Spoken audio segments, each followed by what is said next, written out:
अस्सलाम वालेकुम। इकरा टीवी के साथ मैं हूं उसामा सदाकत। हेडलाइंस में शामिल करेंगे आज की ताज़ा खबरें। फ़लस्तीन और यमन में बच्चों के कत्लेआम को रोकने का मुतालबा।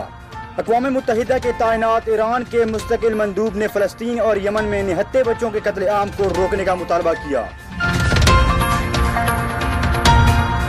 पाकिस्तानी सैटेलाइट खला में लॉन्च। पाकिस्तान की वजारत खारजा के तर्जुमान डॉक्टर मोहम्मद फैसल का कहना है कि पाकिस्तान ने बड़ी कामयाबी के साथ 2 सैटेलाइट लॉन्च कर दिए हैं। दोनों सैटेलाइट मुकम्मल तौर पर पाकिस्तान के ही तैयार करदा हैं।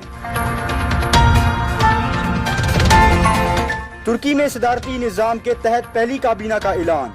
तुर्क सदर तैयब एर्दोगान ने दूसरी मुद्दत सदारत के लिए नए सदारती निज़ाम के तहत अहद के हल्फ उठाने के साथ ही अपनी काबीना का ऐलान कर दिया।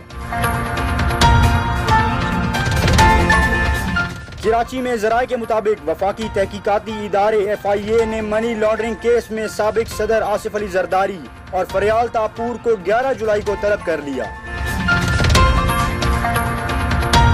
शादी से मुबैना इनकार पर खंजर के वार से खातून सरेआम कत्ल।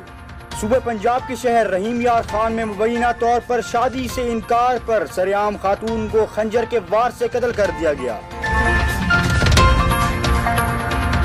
फुटबॉल वर्ल्ड कप के पहले सेमीफाइनल में आज फ्रांस का मुकाबला बेल्जियम से होगा। तफसीलात के मुताबिक फीफा वर्ल्ड कप के सेमीफाइनल मरहले का आगाज आज से हो रहा है और इवेंट के पहले सेमीफाइनल में आज फ्रांस और बेल्जियम की टीमें टकराएंगी।